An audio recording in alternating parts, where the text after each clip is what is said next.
Thank you all for being here.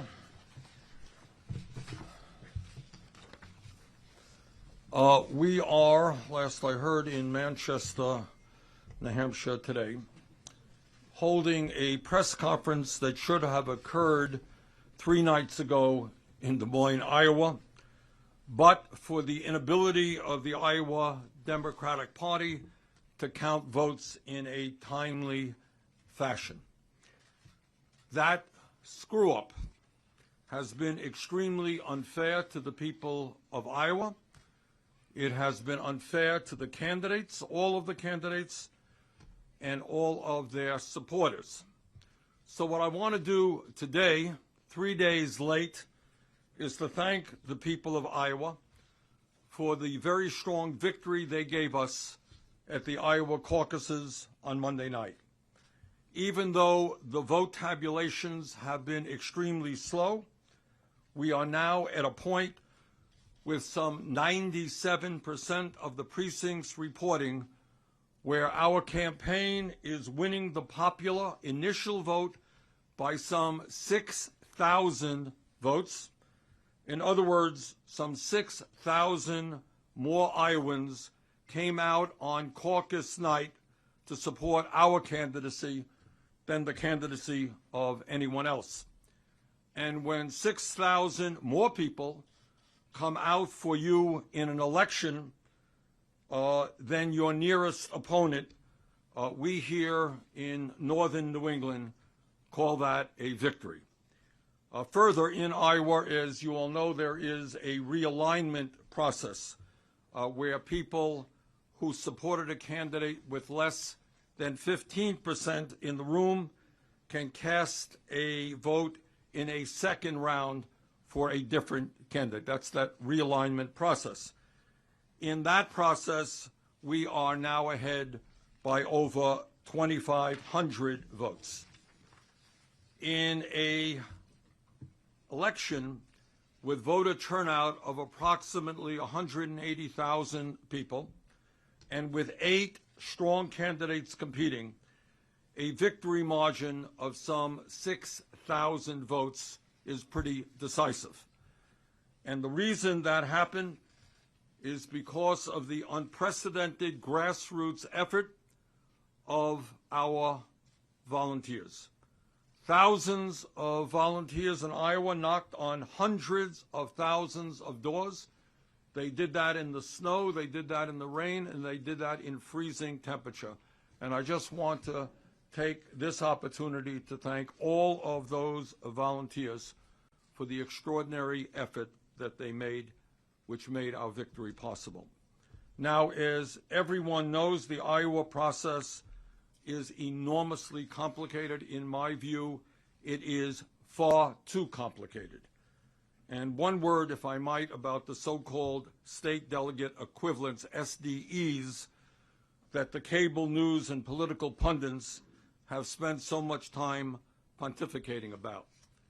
Because of changes to Democratic Party rules that were widely supported during the Democratic Unity Reform Commission, these state delegate equivalents have greatly diminished importance from past caucuses, and they should. In the past, a candidate with more delegates to the state and county conventions could actually change the number of national delegates, delegates who go to the national convention, from that allocated on caucus night. That is no longer the case. As it stands right now, to the best of my knowledge, either I or Mr. Buttigieg will end with a tiny fraction of an advantage in the SDEs.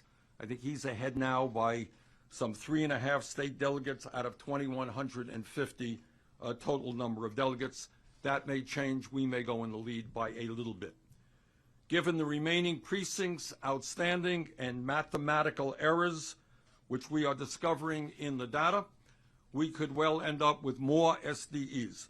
But this difference, no matter who inches ahead in the end, is meaningless because we are both likely to receive the same number of national delegates to the Democratic national convention in Milwaukee. I think right now it is about 11 each, probably go up a bit. Those national delegates, not the state delegates, are the ones that really matter in the nominating process. And now that Iowa is hopefully finally behind us, let me take this opportunity to thank the thousands of volunteers here in New Hampshire who are out today on the streets in rain and snow, knocking on doors, making the phone calls that have to be made, using social media in order to help us win here in Iowa. Last point that I want to make is I have been asked over and over again why I believe that we are the campaign to defeat Donald Trump. And let me tell you why that is the case. At the end of the day, in order to defeat Donald Trump, who will be a very formidable opponent, we are going to need an unprecedented grassroots movement of folks who are prepared to knock on doors and do all of the things that our supporters did in Iowa, and they're doing right here in New Hampshire, and they're doing right now in California and in Nevada and South Carolina and all across this country. Our campaign is, I believe, the campaign that is putting together a multi-generational, multi-racial process in which we are bringing people together around an agenda that is speaking to the working families of this country. We're not out raising huge sums of money for millionaires and billionaires. We have an agenda that is going to take on the millionaires and the billionaires. We have an agenda which is going to deal with income and wealth inequality. We have an agenda which is going to raise wages for the working families of this country, an agenda which says, finally, after 100 years of talk, now is the time to do what every other major country on earth is doing, and that is to guarantee health care to all people as a human right. So I think we have the grassroots movement that wins. We have the agenda that wins. I'm confident that we're going to do really well here in New Hampshire, having won Iowa. We're going to do very well in Nevada. I think we're going to do a lot better than people think in South Carolina. I think we've got a good shot to win California. And bottom line, I believe that we are well positioned to win the Democratic nomination and to defeat the most dangerous president in the modern history of this country. Thank you all very much. Senator Sanders, Yeah, CBS. What's up with CBS? Then we'll go on.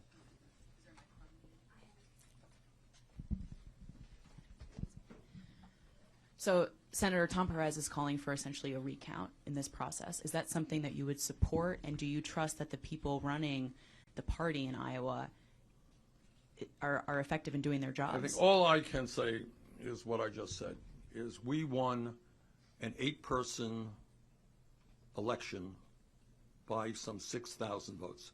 That is not going to be changed. What may be changed in this so-called recount is a few SDEs here. But at the end of the day, as I've just indicated, these SDEs are not important. What these SDEs will do is go to a convention in Iowa. They will determine who the Iowa chairman is. They will determine the rules of the Iowa Democratic Party. Very important, I guess, for Iowa Democrats, but not important for the rest of the country. At the end of the day, what will, I expect, almost definitely happen is that Mr. Buttigieg and I will end up with the same amount of delegates, 11 now each, probably a little bit more. That's what will happen. It ain't going to change. And what certainly is not going to change is the fact that in terms of the popular vote, we want a decisive victory. So you... Gary, hold it. I'm sorry. Yeah, Gary. So, Senator, there's been a lot of counting issues and a lot of issues with the Iowa Democratic Party. How should people respond to this? Should they trust the Iowa Democratic Party here? I think what you should trust are two things. Number one, and I really do feel bad for the people of Iowa, because I've been all over the state, as you well know. We have held, I think, 120 rallies and town meetings, and these are serious people who are trying to do the best they can in determining who the best candidate for president is. And I think what has happened with the Iowa Democratic Party is an outrage, that they were that unprepared, that they put forth such a complicated process, relied on untested technology. And also, to be honest with you, they have relied on thousands of volunteers, good people, who have to get up and go to work the next day. All right? to do what is enormously complicated. And I think there is very little doubt that what happened on Monday night, that type of process, that complicated process, that is never, ever, I don't think, going to happen again. Yeah. Senator Sanders. Mayor Pete's been declaring a win for days now. Why should people believe your victory speech over his? Because I got 6,000 more votes. And from where I come, when you get 6,000 more votes, that's generally regarded to be the winner. Yes. Senator, a huge part of the recount is from the satellite caucuses, which you were doing very well in. Are you worried about, why this recount was called specifically with those votes in mind? No, I don't think it's just going to be. Again, I just learned about this a few minutes ago, but I think if they're going to do this recount, it'll be for every precinct in the state. And look, in terms of the satellite caucuses, the purpose of the satellite caucus, which is a good purpose. One of the problems that you have with a caucus, it takes place at 7 o'clock in the evening. Well, what happens if you're a working person?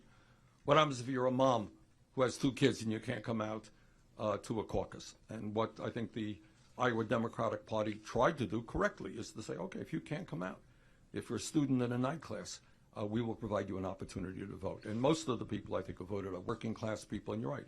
We did very, very well in those satellite caucuses, and I'm proud of that victory there. Okay, yeah. How are you? Joe Biden said yesterday that Donald Trump is desperate to pin the socialist label on our party.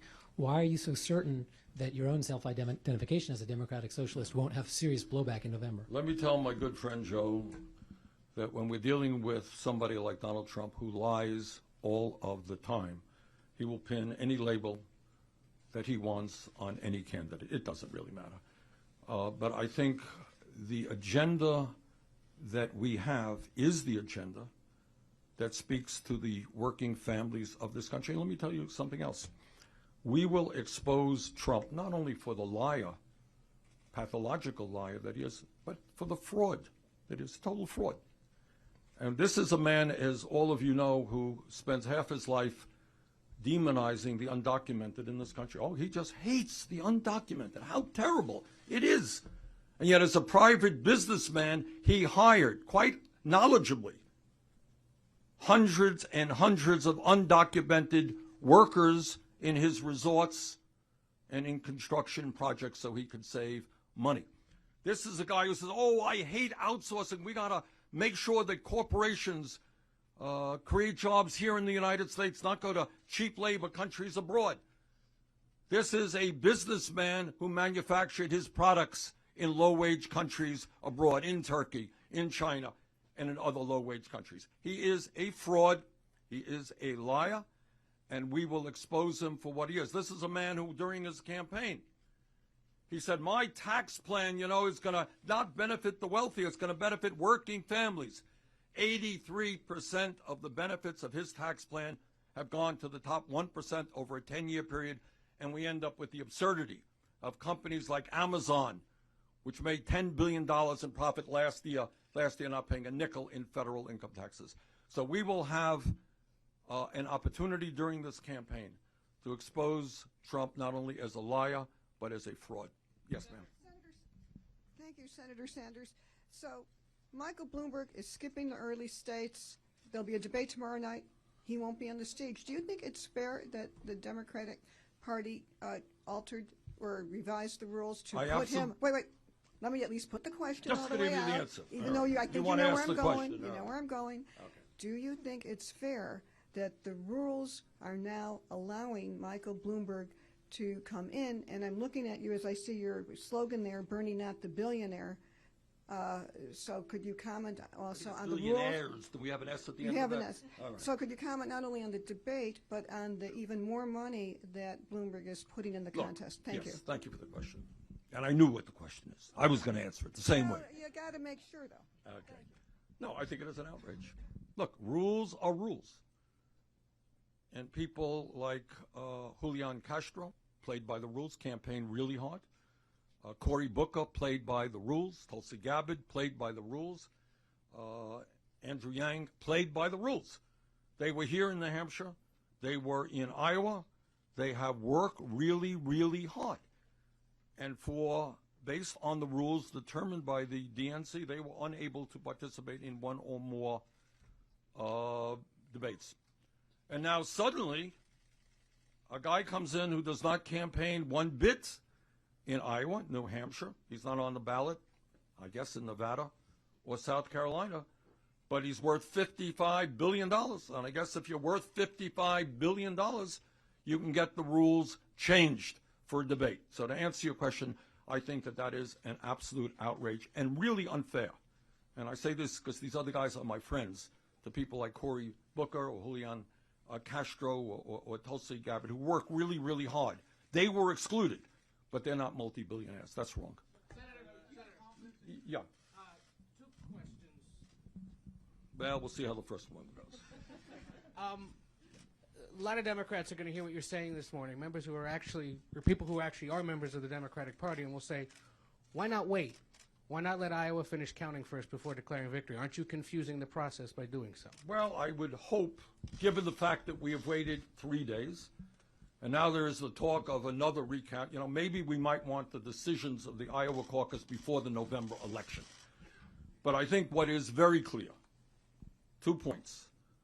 It is what is not going to change is that we won a very significant victory in the popular vote. We won a very significant victory in the realignment vote. And if you go out on the streets to New Hampshire, you go to Vermont, and you ask people, how do you determine who wins an election? Well, from where I come from and where everybody else comes from, the person who gets the most votes wins. We got the most votes. And as I said before, and I got to say this to my friends in the media, is you guys have been putting too much emphasis on these SDEs. There's a confusion that SDEs will determine the number of national delegates. National delegates are important. SDEs do not determine. They determine who the party chair is, the rules of the Iowa Democratic Party. So as I said earlier, I think in terms of, the basic question, coming out of Iowa, how many delegates do we have? How many delegates does Elizabeth? How many does Buttigieg? That is not determined by these SDEs. So I think it is fair to say, Ed, that we won the caucus. And was there something specific, you talk about a multiracial grassroots movement in Iowa, was there something specific you did in Iowa, either targeting certain community or a certain part of the state, that you anticipate doing again down the road in the other states? Look, the whole thrust of what our campaign is about is to understand that in America we have one of the lowest voter turnouts of any major country on earth. That's what we do. And the reason for that are manyfold. One of them is that a whole lot of working class people here in New Hampshire, Vermont, all over this country, they're working 2 or 3 jobs. They can't afford child care. They spend half of their income in housing. They can't afford to send their kids to college. And they are saying, who is concerned about me? I turn on the TV and I hear all this blabber. Is anybody worrying about me and that I'm going to retire at 65 and I don't have anything in the bank for retirement? Anyone worried about me? Or is it just the billionaires and the wealthy who determine what goes on in Washington? And a lot of those people say it's all nonsense. We're not going to vote. Why do I want to waste my vote? The whole system is so corrupt. And the essence of our campaign is to talk to those people, to knock on those doors.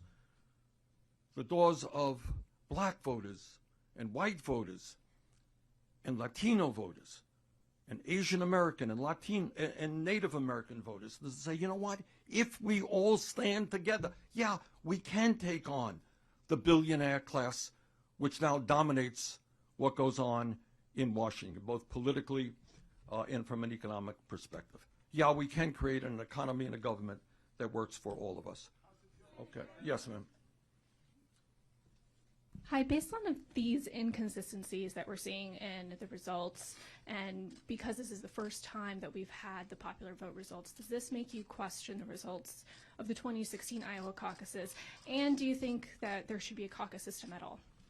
All right, that's a good question. I don't want to revisit 2016. All I can say is you're right. We fought for, by the way, the fact that we now have clear results of the popular vote is something that we fought for. That did not exist in 2016. Now, I can't give you a definitive answer as to what happened in 2016. I don't know. I don't think anybody knows. It turned out that in 2016, I think Secretary Clinton got 1 or 2 more delegates than we got in the state process. There is some supposition that we actually won the popular vote. I can't say that definitively. I can say definitively that in 2020, we did win the popular vote. And I want to reiterate to you, so we're clear. You got 180,000 people voting. When you got 8 candidates, when you win the popular vote by 6,000 votes, that is a pretty good victory. Yeah. Yeah. Yes. You've said the process in Iowa should not repeat itself, but do you think the caucus itself should remain first? I think it depends on how you do it, but the Iowa caucus is just much, much, much too complicated. I mean, on one hand, you got to determine the popular vote. That you got to do. If you want to talk about realignment, and you can make the argument. You know, you can make the argument. Okay, what happens if somebody doesn't get 15%? Should those people have an option to go elsewhere? You can make that argument. But then when you get into calculating these SDEs, man, that is enormously complicated. I mean, the answer is, what I just told you, what I believe to be the case. Maybe it's not. I do believe it to be the case. We're going to win by 6,000 votes. We will end up with the same number of delegates to the Democratic National Convention as will Mr. Buttigieg. Does that sound right? Yeah, in a certain sense, it doesn't sound right. One would think that if you win pretty good victory in the popular vote, you would get more national delegates. It's a complicated formula, kind of, and so forth. So what will not happen again, if I have anything to say about it, is a caucus this complicated. That will not happen again. Yes, ma'am. Okay, maybe one more question. Yes, ma'am. Senator, a key part of your argument for the general election, your electability, is that you're going to boost turnout by bringing all these people into the process that haven't been voting. Iowa turnout doesn't look like it was higher than last time. Does that concern you? It does, and I would have liked to have seen a higher turnout, and I think I could probably speak for every other candidate. But this is what I do want to say. I want to say where I am very excited and what I think bodes well for the overall 2020 election. And that is that last year, in 2016, in the Iowa caucus, in terms of voters who, young people from 17 to 29, 18% of the total vote, 18% was under 29. This election, 24%. That was a very significant increase in young people participating in the Iowa caucus. And actually, as I understand it, it turns out to be even higher, percentage-wise, than the turnout of young people in 2008 when there was a massive turnout and Obama won. So that does give me a lot of optimism. I believe, as I have said many times, that the young people of this country, the younger generation, is the most progressive young generation in the modern history of this country. And to defeat Trump, we are going to have to mobilize young people who are concerned deeply about climate change. They're concerned deeply about racism and sexism and homophobia and xenophobia. They are concerned and very worried about the kind of student debt that they are carrying. They're worried about the cost of housing. If we can mobilize, and Iowa is a good start in that process, if we can mobilize and bring young people into the political process, I think it will have a very positive and profound impact on the general election. Thank you all very much.